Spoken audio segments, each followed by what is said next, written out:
Welcome to The Exchange. I'm Terabyte, a cybernetic knowledge system built from centuries of human information. My job is to analyze claims, detect nonsense, and help separate reality from wishful thinking. I don't have emotions, but I do have processing power and occasionally a sharp sense of logic. And I'm Dr. Brox, a critical thinking specialist. My role is to bring the human perspective, curiosity, context, and a calmer touch when Terabyte's analysis gets a little too efficient. Together, we explore big questions using evidence, reason, and the best tools skepticism has to offer. We live in a world overflowing with claims, opinions, and unfiltered noise. Our goal is simple: help you think more clearly, question more confidently, and navigate the chaos with a sharper sense of what's true and what's just noise. And since this show exists because people like you value clear thinking, here's our request. If you find our conversations useful, hit the like button, subscribe, and share the channel with someone who appreciates reason over rhetoric. And if you want to support deeper research, better visuals, and more episodes, consider joining our Patreon at Skeptic's Songbook. Every contribution helps us expand this project and keep critical thinking alive in a world that desperately needs it. Now that you know who we are and what we stand for, let's begin today's exchange. Welcome back to the Deep Dive. Today we are taking on a topic that sits right at the heart of the modern social contract, or maybe the modern social delusion. And that's the moral position of the billionaire. Exactly. I mean, you look around and the reality is just inescapable. We live in an age of staggering, sometimes, grotesque wealth inequality. And yet somehow, the societal moral defense of the super rich seems overwhelmingly strong. It's this profound paradox. It really is. We don't just tolerate them, we often see them as inevitable, as deserving, and in some cases, even as heroes. So we're not just discussing economic policy today, right? This isn't about whether a wealth tax is practical or what the top marginal rate should be. No, we're drilling down into the cultural and psychological machinery that builds these moral fortresses around extreme wealth. We're really asking, why does society not just accept, but often valorize these individuals whose fortunes represent, by any honest measure, an immense claim on our collective resources, a potential deficit for everyone else? Right. And our mission for this deep dive is to really dissect what one of our sources calls the alternate bookkeeping. I love that term. It's perfect, isn't it? It's the intellectual and emotional effort society makes to keep the massive, visible deficits of inequality separate from this deeply held myth of the deserving rich. We want to get to those aha moments that explain it. Exactly. And our source stack is, it's pretty multidisciplinary. We're going far beyond the usual economic commentary. Yeah, we're pulling from the cognitive science of people like Daniel Kahneman and Jonathan Haidt to understand, our default mental settings. And then we're going into the deep history of debt and anthropology with David Graeber. And finally, the structural analyses of media and systemic power from thinkers like Noam Chomsky and Michelle Alexander. So we're looking at the underlying mechanisms, the psychological shortcuts, the historical myths, the structures of information control that all conspire to make this extreme wealth feel normal. To make it feel like merit or destiny or just, the way the market works. Instead of what it might be, an immense and morally questionable extraction. So we need to take a sharp, skeptical look at this cultural solipsism that lets it all happen. So let's unpack this by starting inside the head. I think that's the only place to begin, because our default mental settings are working overtime to protect the status quo. They really are. If your brain didn't naturally provide these shortcuts, it would be so much harder to sustain the kind of cognitive dissonance you need to live in a society this unequal. It's the perfect place to start, and we have to rely on the dual system model of the mind, particularly Daniel Kahneman's work. Right. So you've got system one, which is fast, intuitive, emotional, automatic. It's always running, just building impressions and feelings. And then there's system two, the slow one. Deliberate, rational, the voice of reason. Or at least that's the idea. That's the idea. But the critical insight here is that system one is really the engine of our day-to-day thinking. It's in the driver's seat most of the time. Absolutely. And it's prioritizing coherence and something Kahneman calls cognitive ease.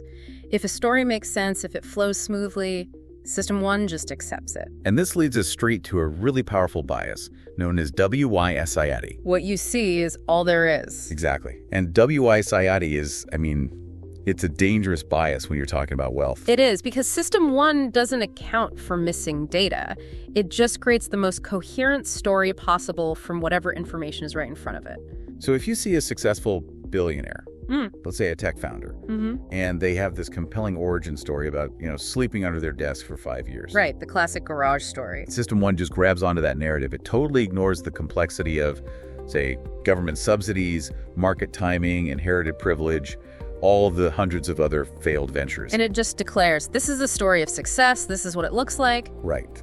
The narrative of the college dropout genius is just so compelling, so coherent, that our minds accept it with this incredibly high confidence. And the sources are clear on this. When we assess financial success, the quality of the narrative vastly outweighs the quality of the evidence. It's not even close. We want the rags to riches story to be true. Of course we do, because it validates the entire system. It tells us the game is fair. And this is where System 2, our supposed rational self, just completely fails us. It's so lazy. It is. It could engage. It could step in and ask, okay, but what about the lobbying? What about the government contracts, the tax loopholes? But it usually doesn't. It tends to function more as an apologist for the emotional judgment that System 1 already made. So if System 1 feels the billionaire is a genius because the story is good, System 2 doesn't waste energy challenging that feeling. No, instead it goes out and searches for arguments that are consistent with that initial belief. It defends the intuition. And that's how you get people holding these incredibly confident beliefs about complex economic systems based on, slogans and anecdotes. And as the sources point out, subjective confidence is just rarely a good diagnostic of accuracy. It just feels good to be sure. So that brings us to, maybe, the most important cognitive tool in the moral defense of wealth. Loss aversion and framing. This is huge. It's everything. The psychological fear of losing something you already have is typically twice as intense as the hope of gaining an equivalent amount. Let's nail that down with a simple example. Okay. If I offer you a coin flip where you could lose $100 or win $200, the expected value is positive. It's a good bet, rationally speaking. But a lot of people would turn it down. A lot of people turn it down because the pain of losing that $100 just feels so much more powerful than the pleasure of gaining $200. You'd probably need to offer me, $250 or $300 just to make the risk of the loss feel okay. Okay, so now translate that powerful psychological reality to the defense of structural wealth. Right.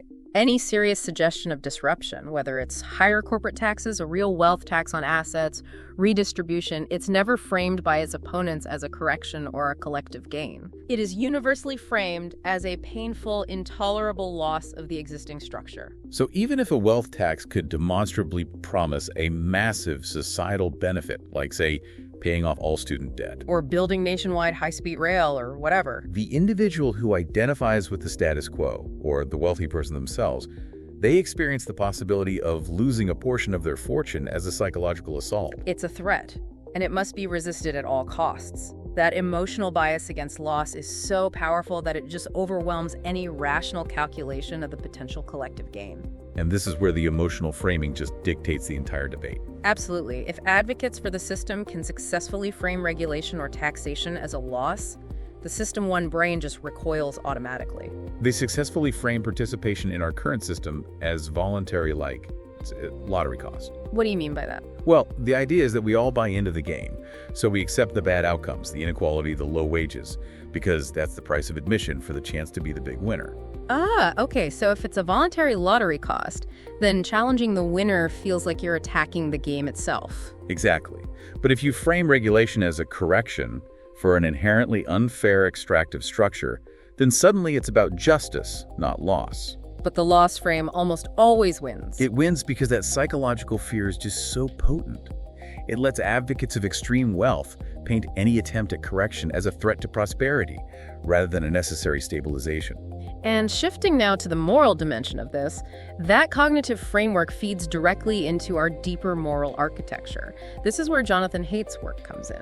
The idea that intuition comes first. Intuitions come first, strategic reasoning second. His central finding is that our moral judgments are less like judges weighing evidence and more like Lawyers arguing a case they already decided based on a gut feeling. People often become morally dumbfounded. That's the term he uses, right? It is. They know something feels right or wrong based on intuition, but they struggle desperately to articulate why. They'll just grasp at any rationale available to justify that initial feeling. So if you challenge someone's intuition that the existing order is fundamentally just, that wealth equals merit, they don't suddenly engage System 2 and become a rational economic critic. Not at all. They immediately search for an escape hatch to dismiss the challenge. They have to maintain the belief that the winners deserve to win. It's a core intuition. Which brings us to the psychological cornerstone that shields the whole system: system justification theory. This is so important. It's not just about defending my wealth or my group. It's about defending the social system itself. Why? What's the impulse there? It speaks to our deep-seated need for structure and order.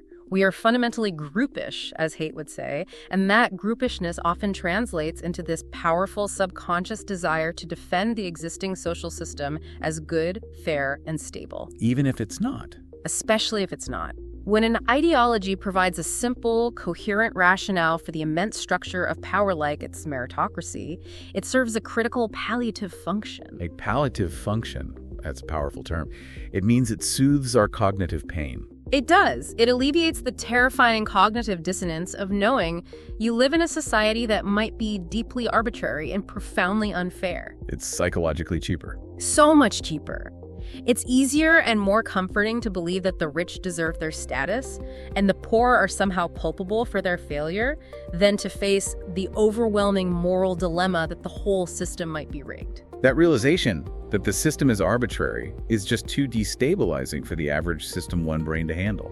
Right. So if I see a CEO making 500 times what their average worker makes, my brain would rather accept the simplistic narrative that the CEO must be 500 times smarter or harder working. Because the alternative that the entire economic framework is fundamentally broken and parasitic is just too overwhelming, too painful. It feels like an intolerable loss of certainty. And that cognitive comfort, that's the bedrock. It's the first, most powerful layer of the billionaire's fortress. We are, psychologically speaking, predisposed to believe in meritocracy, even when the evidence all around us is screaming otherwise. Okay, so we have a mind that is basically conditioned to defend the status quo. Now we have to ask, what cultural narratives, what historical assumptions are being poured into that cognitive framework? Right, and for that, we need to look at the powerful and often toxic moral confusion surrounding money, debt, and labor. This is where we have to destabilize the narrative of capitalism that we all learned in school. David Graeber's analysis of the history of debt is it's absolutely critical here. Because it shows that our morality around finance is fundamentally incoherent. What does that mean, incoherent? The sources point to this massive, simultaneous conflict in our global morality. On one hand, virtually all human beings believe that paying back money you've borrowed is a simple, fundamental matter of morality. Of course, you pay your debts. But at the same time, most people believe that anyone who makes a consistent habit of lending money for profit is, inherently evil or exploitative, the loan shark, the predatory lender. So the creditor is always right to demand payment, but they're also morally suspicious for having lent the money in the first place.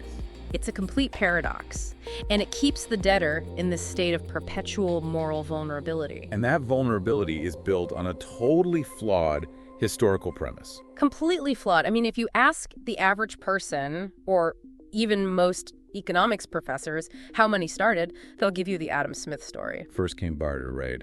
I'll trade you my chicken for your goat. Then coinage to simplify the trade, and then much, much later, complex credit systems. But based on Graeber's work, that's a complete historical reversal. A fiction. It's a profound fiction, and the real shock came with the translation of Mesopotamian cuneiform tablets dating back to roughly 3500 BC. Which is millennia before coinage was even invented. Millennia. And these texts reveal these complex, highly abstract credit systems that preceded not just coinage, but the marketplace itself. So the economy wasn't based on people haggling over goats in the street? No, it was based on record-keeping and promises. On debt. How did those systems even function without gold or silver changing hands all the time? Well, debts were calculated in silver, often just abstract units of unworked metal, but they were almost never paid in silver. So what were they paid in? They could be settled in, as the source puts it, more or less anything one had around. Barley, furniture, labor, goats. Silver mostly just stayed locked up in temple and palace treasuries. So this whole reality where the value was abstract but the transaction was a promise, it just utterly undermines the market-first narrative. It shows that exchange started with trust and debt, not with simple barter. But the moment that debt went unpaid, the moral weight kicked in really fast. Oh, absolutely. And this is where language reinforces the moral catastrophe. You're talking about the German word Schuld. Exactly, should. It means both debt and guilt, or sin. This connection is ancient and it's profoundly destructive. Historically, being in debt was equated with being morally culpable. And that led directly to violence against the debtor, jailing, corporal punishment. Or the most devastating consequence of all, debt peonage. Where the debtor, and often their whole family, was forced into perpetual service, basically slavery, in the lender's household until the debt was paid off. But of course, with interest always accruing, the debt was often unpayable. It was a life sentence. It was a system that could just rip societies apart. It did. In Sumerian and Babylonian societies, a bad harvest or a war would suddenly plunge huge segments of the peasantry into unpayable debt. And that would lead to family breakups, farmers abandoning their land, social chaos. The chaos was so destabilizing that ancient kings developed this necessary cyclical correction mechanism, the clean slate decrees. This sounds like an ancient version of a systematic economic reboot. That's exactly what it was. Kings, when they took the throne or during a major crisis, would just declare general amnesties. They'd annul all consumer debt, liberate the debt peons, and return land to displaced families. It sounds harsh, but it was seen as necessary. It was understood as a necessary political act to prevent total social breakdown. They recognized that perpetual unpayable debt destroys the social fabric. And the terrifying contrast is that we've completely lost that clean slate mechanism. We have. Our modern, perpetual, and often unpayable debt structures just leave the debtor feeling inherently criminal. Whether it's the weight of student loans or medical debt or credit cards. The sources suggest the debtor feels like their very existence is on false premises, that they are a moral failure, a loan long since overdue. We completely abandoned that concept of restorative justice in finance. And we cemented the idea that the creditor is always righteous. And this moral mythology was structurally justified by this profound intellectual shift during the late Middle Ages and the Renaissance, the rise of natural rights theory. Which, we now associate with freedom and equality. But the sources paint a much, much more complex picture of its origins. The irony is just crushing. The early proponents of natural rights, particularly figures like Jean Gerson in the 14th and 15th centuries, were often conservatives. And they used principles from Roman law to assert a really radical position, that liberty was property. Not just a condition of being, but a commodity, a natural resource that you could voluntarily surrender or trade or sell. Hold on. So the fundamental claim of natural rights theory, that we own ourselves and our liberty, was actually used to justify selling ourselves. Precisely. This assertion was absolutely fundamental to accepting that one person might justly command the life and labor of another through market transactions. It justified debt peonage. It justified slavery. It justified the acceptance of extreme financial hierarchy. And it developed in centers of the emerging slave trade, like Antwerp and Lisbon. It did. It provided the intellectual framework to assume that the human beings being moved on European ships might have sold themselves or been disposed of in a legitimate fashion. So if liberty is property, and property can be sold, then debt peonage, and by extension the absolute control an employer has over an employee's labor under contract, it's all just a rational, morally neutral exchange. It's the cornerstone of our unquestioning acceptance of financial hierarchy today. It connects property rights directly to moral desert. If the billionaire owns property, including the labor extracted via contract, then their position is morally justified, regardless of the consequences for anyone else. Now let's shift to the other pillar of this mythology, our cultural obsession with work. Rutger Bregman's critique. Exactly. He critiques this pervasive societal belief that paid labor is the ultimate measure of a person's value. The myth that supports the billionaire is that they are exceptionally productive workers, and that's why they deserve their bounty. But the sources argue that this fixation on work really limits our imagination about what a meaningful life or a meaningful economy could even be. Yeah. Something based on leisure or non-commercial value. And this brings us to the phenomenon of bullshit jobs. The concept that immense labor doesn't actually equal immense utility. The labor myth is completely exposed by the data. I mean, there's a Harvard Business Review survey cited in our material that showed half of professionals felt their job had no meaning and significance. Half. They felt they were essentially making up work or shuffling papers or managing the people who manage the people who shuffle the papers. I mean, if half the economy is running on jobs that feel superfluous to the people doing them, then the moral argument that wealth is simply a function of extreme utility or exceptional labor just collapses entirely. It has to. If management and administration are exploding while productivity is stagnating, then the narrative that the extreme wealth accumulator is just doing 100 times the valuable work of everyone else is, well, it's visibly flawed. And the sources point out that the growth of managers, for example, has done nothing to boost productivity in developed countries.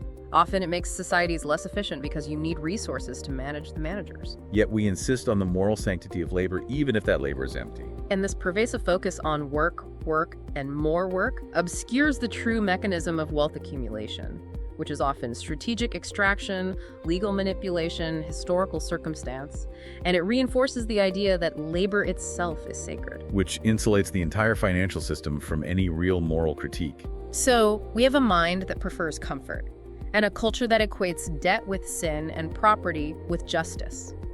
Now, who ensures these myths are continuously fed to the public? And that leads us directly to the third pillar, the structural reinforcement. The institutions that actively filter information and enforce hierarchy. Right. If our cognitive biases already make us prefer the status quo, the system then ensures that any evidence challenging that preference is marginalized or just ignored. Which brings us to the propaganda model, as outlined by Chomsky and Herman. The core function of the media, particularly the mass corporate media, is not simply to inform you, it's to marginalize dissent. It filters out views that challenge what the sources call the fundamental premises of the elite. And this allows dominant private and governmental interests, which are, often intertwined with financial interests, to consistently get their message across and maintain the moral high ground. And we have to talk about the critical mechanism of worthiness. How the media trains the public on who deserves moral outrage and who doesn't. Exactly. And by doing that, it protects the system from moral review. It's a devastating analysis of bias through selection. We are given this intense, obsessive focus on worthy victims. Those are people suffering political terror or injustice in enemy states, typically states that challenge U.S. financial or geopolitical interests. And the sources provide this classic, really stark comparison from the 1980s. Tell us about the Polish priest. Okay, so in 1984, the Polish priest Jerzy Popieluszko was murdered by the communist regime. A tragedy, no question.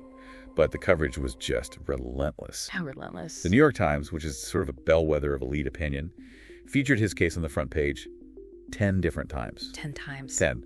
The intensity of that coverage ensured that every reader knew his name, they knew the details of his murder, and they knew it happened under a regime that was deemed hostile to the West. It fueled massive moral indignation against the enemy. No, contrast that with the unworthy victims. Those suffering under state terror in U.S. client states. Yeah. Crimes for which, as the sources explicitly state, we bear considerable responsibility. So give us the parallel example. At the same time, in 1985, you have the murders of human rights officials in Guatemala, people like Hector Orlando Gomez and Maria Rosario Godoy de Cuevas of the Mutual Support Group, often murdered and tortured along with their children. These were victims whose cause was unassailable. Completely. And they were killed by a military regime that the U.S. Reagan administration was actively trying to normalize relations with and support financially. And the outcome in the media was radically different. The mass media just dropped the story almost immediately. There was no sustained indignation, no pressure for policy action. And why? Because the system of power extraction that the U.S. supported globally required a quiet, stable relationship with the Guatemalan regime. If the public focused on those victims, they would start to challenge the fundamental premise of U.S. foreign policy. The premise that the U.S. is the global moral actor. And here's the crucial bridge back to the billionaire. The media trains us not to see victims in client states, and that training applies domestically too. It trains us not to see the victims of financial extraction. The precariously employed, the bankrupted, the dispossessed. They don't become worthy of our moral outrage, and if their suffering is ignored, The system that creates the billionaire class is protected from moral review. And this extends to the very language used to describe power. Oh, absolutely. U.S. aggression, whether it's military intervention or economic policies that destabilize other nations, it's always presented as a failed crusade. Motivated by the loftiest intentions. Always. Defending democracy or promoting free trade. The sources highlight the Vietnam War as the prime example. It was always described as a defense of independence, never as systemic expansion or violence. And that rhetorical inoculation ensures that the financial military system that oversees global wealth extraction is never fundamentally challenged on moral grounds. If the intentions of the powerful are always good, then any negative consequences are just unfortunate accidents. They're not systemic failures. It protects the whole edifice. Now, this structural reinforcement is made brutally visible domestically through the mechanism of managing the dispossessed. And here we turn to Michelle Alexander's analysis of mass incarceration as a new caste system. And this system of racialized social control is critical because it manages the losers of the economic system. It ensures they remain out of sight and out of mind. Which reinforces the moral consensus that the winners are deserving. Exactly. Mass incarceration's focus, according to Alexander's analysis, is not primarily on crime prevention. Its historical function has been the management and control of the dispossessed. And the sources highlight the racialized narrative that was constructed by political and media elites, a narrative that deliberately conflated drug crime with blackness. The powerful criminal black man stereotype, as it's called. And the statistical disparity here is the proof that the system is about control, not justice. It's staggering. I mean, despite the fact that drug use and sales are roughly proportional across racial lines, black men were imprisoned on drug charges at a rate more than 13 times higher than white men. 13 times. The core decision was discretionary: to wage the war on drugs almost exclusively in poor communities of color, creating this new, highly visible caste of permanent felons. And this is where the societal denial kicks in, which provides the ultimate enforcement of the moral hierarchy. Society maintains this high level of denial about the system. And why? Because those confined to prisons and ghettos are out of sight and out of mind. And the prevailing consensus, that psychological comfort we get from system justification, is that we need not care about those people. That they deserve what they get. And that belief confirms the status quo. The successful are deserving, and the incarcerated are self-evidently culpable because they've been labeled and confined by the system. So the very existence of this caste system serves as the moral counterpoint that legitimizes the extreme wealth at the top. And the sources suggest the system even deploys a form of distraction to maintain itself. The racial bribe. This is maybe the most insidious element. It's very sharp. Alexander suggests that affirmative action, as it's been framed and defended, has often functioned like a racial bribe. How so? By offering meager material advantages but significant psychological benefits to a small number of people of color, allowing them access to elite positions and institutions, it drew critical resources and political energy away from confronting the massive hidden structure of racial inequality. Which is mass incarceration. It creates this image of cosmetic racial diversity at the top. You get a few people of color joining the billionaire class or the corporate elite. Which allows the mainstream to believe that racism is solved or that the system is fair because look at the progress. And while this cosmetic diversity is celebrated, the structural machinery of the new caste system just churns below, effectively managing the marginalized population. So the inclusion of a few at the top actively insulates the structure of oppression at the bottom from critique. It does. When the system is perceived as racially diverse, that cognitive defense kicks in even harder. How can the system be fundamentally racist or unjust? Look who is enforcing it. Look who is winning. And so the acceptance of extreme wealth is reinforced by the controlled visibility of poverty and the controlled visibility of minority success. It's the ultimate structural protection. It provides that psychological palliative function right at the point of greatest tension in the whole system. So let's try to synthesize these layers. What have we actually uncovered about the nature of the moral acceptance of billionaires? It's a profound and highly effective multi-layered defense mechanism. First, our brains are basically optimized for acceptance. System 1 demands a coherent story of merit. Right, and that's amplified by loss aversion, which ensures that any challenge to the financial hierarchy feels like an intolerable threat. We would rather believe in the genius than face the chaos. Second, our cultural bedrock confuses finance with fundamental morality.